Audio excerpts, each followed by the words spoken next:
Seja bem-vindo, Parlamento Regional, hoje com os deputados Savino Correia, do PSD, Mário Pereira, do CDS, Carlos Pereira, do Partido Socialista, Edgar Silva, do PCP. Temas para o debate desta noite: o 25 de Abril, na semana precisamente em que se assinalam os 40 anos da Revolução, também uma proposta para a criação de uma comissão de inquérito sobre o encerramento da biofábrica e ainda o Tribunal de Contas, que após uma ação popular do Partido Socialista aceitou um pedido para julgar o Governo Regional por infrações financeiras detectadas nas áreas da saúde e também do desporto referentes a 2010. Como é hábito neste programa, reservamos sempre o primeiro minuto para um tema livre à escolha de cada deputado. Mário Pereira, também qual é o tema que escolhe para início deste debate? Muito boa noite. O tema que eu trago aqui é um tema que eu acho que é importante, porque é um tema, digamos, estrutural na sociedade madeirense. Tem a ver com os cuidados de saúde e tem a ver com a indecisão na fase inicial e agora com um certo falta de transparência do Governo Regional relativamente às obras no hospital. Ainda antes da Páscoa soubemos que o Governo pediu à Câmara Municipal, portanto, a alteração do plano municipal relativamente à alteração, digamos, da função que os terrenos à volta do hospital terão. O que é que o Governo Regional pretende fazer? Pretende construir um conjunto de enfermarias, cerca de 6 edifícios, com cerca de 10 andares cada um, exatamente no chão da ribeira, do Ribeiro Seco. E, portanto, essas obras estão desenquadradas, até porque são obras que, no fundo, são só para enfermarias, não alteram aquela que é a situação mais grave do hospital, que é a desadequação do bloco operatório, claramente insuficiente e já antiquado, o serviço de urgência também e, obviamente, os serviços técnicos. Essa decisão vai, eventualmente, custar imenso dinheiro, poderá ser um erro estratégico e acho que devem ser os madeirenses, no próximo ano, que após um debate que obviamente ocorrerá, decidam o que vamos fazer com a estrutura hospitalar e acho que devemos deixar aos madeirenses decidir se querem uma estrutura hospitalar nova, moderna, não tanto megalómana, mas muito conscienciosa à sua construção e em vez de estar aqui a fazer projetos e mais projetos que no fundo podem interessar a meia dúzia de pessoas, meia dúzia de empresas, mas não necessariamente será uma edificação hospitalar que ficará para os próximos 20, 30, 40 anos. Mário Pereira, também a sua opinião relativamente a esta questão das imunidades parlamentares? Bem, antes de dar a minha opinião, fazer aqui uma declaração de interesses, não tenho nenhum processo crime e, portanto... Mas amanhã o líder do seu partido tem um processo eu penso que aqui para o fundamental... o qual o Parlamento também vai ter que se pronunciar, Jornal Rodrigues. Sim, isto é muito simples, repare. Aqui há que separar o trigo do joio. Porque aqui, obviamente, há duas situações. Obviamente, se as florestas puseram, na direção de florestas, 5% ao deputado do PCP, há aqui que ponderar, mas o que é que a direção de florestas está aqui a fazer? Quer dizer, será que... E todos foram arquivados, não é? Isto são perguntas políticas que se podem colocar. Aliás, para os espectadores verem em casa, digamos, esta situação, e para enquadrarem... As florestas que arquiva. Exatamente. Claro. Mas atenção, também é legítimo quem se sinta lesado Deixe-me enquadrar isto no seu devido enquadramento estatístico. A esmagadora maioria dos processos que vão à Assembleia são deputados da oposição. Não são deputados do Governo. Não são deputados do PSD. Mais de 90%, penso que vocês conhecem bem os casos, são deputados da oposição que são questionados judicialmente. Portanto, é preciso enquadrar isto no seu devido obviamente, contexto. Eu acho que, como tudo na sociedade, há uso e há abuso. E há situações que já presenciaram em que deputados usaram a sua imunidade, principalmente aqueles, obviamente, do Governo, da maioria, porque esses têm a maioria, têm capacidade de decisão se têm ou não perda de imunidade.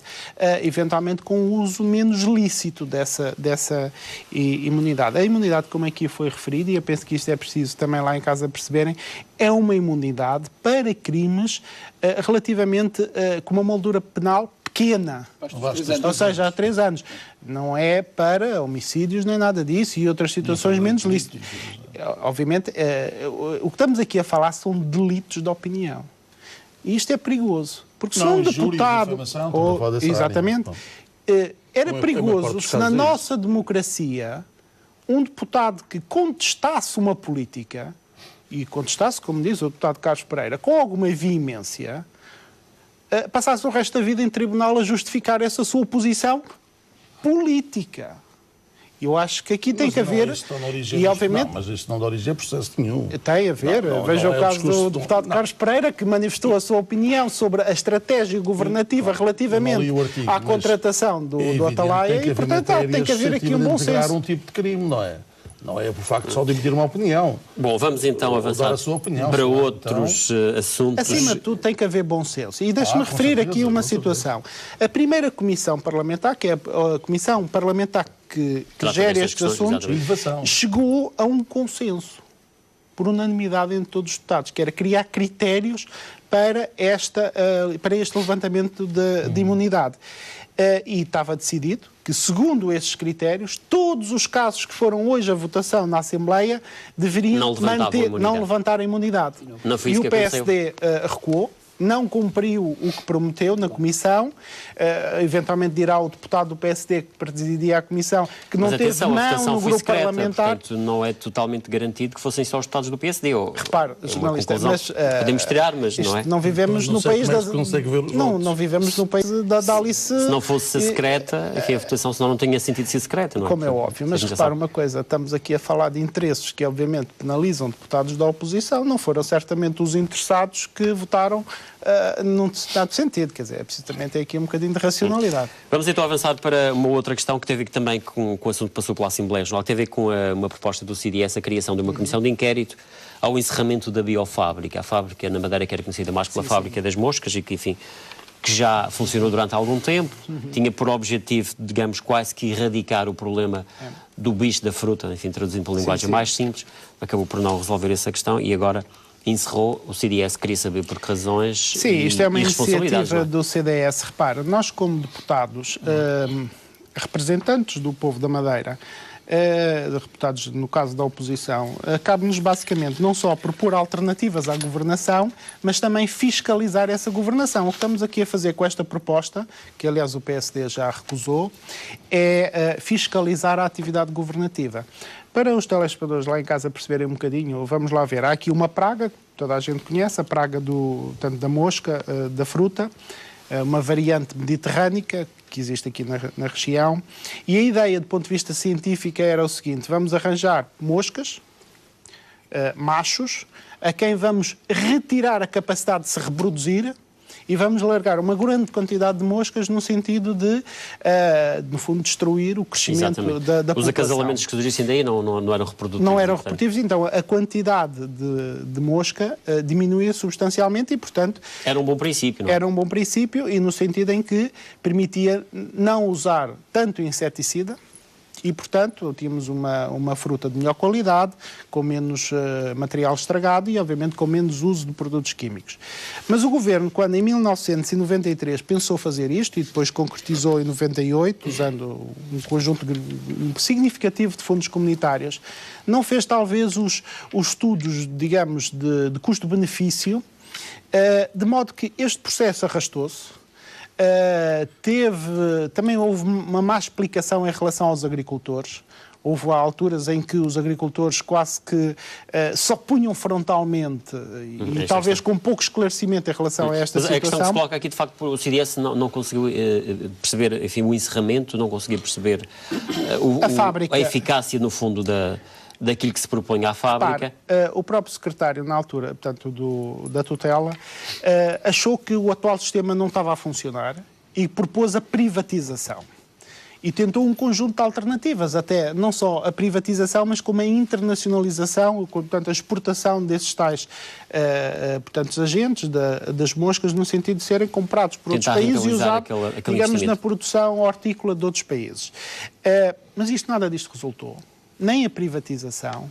A internacionalização, houve uma certa exportação, mas cerca de 2%. Com esta comissão de inquérito, o que é que o CDS, no fundo, pretendia?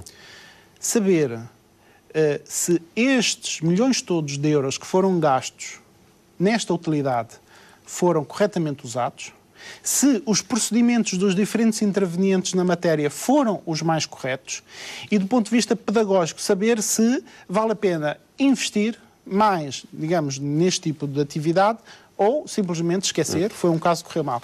Repare, as comissões de inquérito em qualquer Parlamento têm uma ação, para além de fiscalizadora da ação governativa, tem também uma ação pedagógica e didática, no sentido de obrigar os governos a governar melhor. Vamos ouvir também a opinião dos restantes. O deputado do CDS, Mário Pereira, sobre esta matéria, sobre esta ação popular que o CDS, que o Partido Socialista acabou por avançar no Tribunal de Contas. Ora bem, estamos aqui a falar de um conjunto de recursos financeiros que não são propriamente uns trocos. Estamos aqui a falar de 169 milhões de euros relativamente ao IA Saúde. Estamos a falar qualquer coisa como 6,8 ou 6,9 milhões de euros em relação ao IDRAM. Portanto, há aqui uma utilização de dinheiros públicos que foi feita sem seguir o que a lei prevê que seja feito. Ou seja, os dinheiros públicos têm que ser usados, primeiro, obviamente, com um critério. Claro. Temos de ter a certeza, do ponto de vista jurídico e do ponto de vista factual, que essa utilização foi para aquele fim. E essa utilização tem normas. Tem que ser, obviamente, com critérios de transparência, de cumprimento, digamos, de todas as normas, para evitar que esse dinheiro até possa ser desviado. Portanto, há aqui um conjunto de normas que têm que ser cumpridas. No caso do Tribunal de Contas, encontrou suspeitas que, eventualmente, todos estes procedimentos não foram seguidos. E, portanto, o que aqui há a fazer, obviamente, é fiscalizar. Eu compreendo que o PSD Madeira foge da fiscalização como o diabo foge da cruz. Quer dizer, isto para o PSD é algo que dentro da comichão e que, de facto, incomoda. Mas, em todo o país, nos Açores e aqui também, por toda a Europa, cada vez mais a governação tem que ser fiscalizável. Claro. Aliás, nas sociedades anglo-saxónicas já há 2 séculos que há accountability, ou seja, responsabilização do ato público e da gestão pública. E simplesmente nós estamos ainda numa fase muito inicial, digamos, desses tipos de procedimentos. E não só em relação a esta situação, mas muitas outras. Olha, por exemplo, ainda hoje fui à Calheta e no regresso encontrei uma coisa muito caricata. Na Marina do Lugar de Baixo, aliás, toda a Marina do Lugar de Baixo foi tapada com um conjunto de taipais. Inclusive o próprio mirador foi fechado, quer dizer, quem se sentar no mirador, ou naquele canto ali junto à estrada, vê um taipau branco. Toda a Marina foi fechada. Eu pergunto, mas então a Marina foi fechada, quanto é que custou fechar? E porquê que fecharam? Provavelmente incomodava ver mais um barbicacho. Portanto, este conjunto de coisas, cada vez mais tem que ser, os agentes da governação têm que ser fiscalizáveis e têm que ser responsabilizados. Mário Pereira, estamos nos 40 anos, a Assembleia este ano assinala o 25 de Abril, com uma cerimónia que vai acontecer no Parlamento, mas em que os deputados só falará o Presidente e um convidado. Sim, eu acho que o 25 de Abril merece mais respeito por parte da nossa Assembleia. Acho que nós não temos que ser diferentes, nós não temos que ser exóticos em relação ao resto do país. Eu acho que se no resto do país todos os partidos falam na cerimónia do 25 de Abril, porque é que aqui devemos ser diferentes? Repare, nas últimas eleições, na qual fomos eleitos deputados, a maior parte, mais de 50% dos madeirenses votaram em partidos de oposição. Mais pessoas votaram na oposição do que no PSD. Nestas últimas eleições autárquicas, 2 em cada 3 madeirenses que votaram na oposição. Não há que ter medo em os deputados da oposição darem as suas opiniões. Acha que naquela cerimónia o 25 de Abril para mim é exatamente isso. O 25 de Abril significa 3 coisas. Primeiro, tolerância. Em segundo lugar, democracia. E, em terceiro lugar, para além de liberdade política, liberdade económica. E é esses 3 objetivos, principalmente o primeiro e o último, a tolerância e a liberdade económica, que nós ainda não temos na região. Muito obrigado, Mário Pereira. Não temos muito mais tempo para falar sobre esta matéria. É o ponto final nesta edição. Voltamos de hoje a 8 dias com mais uma edição do Parlamento, desta vez com os deputados que a Madeira tem na Assembleia da República. Boa noite, fique bem.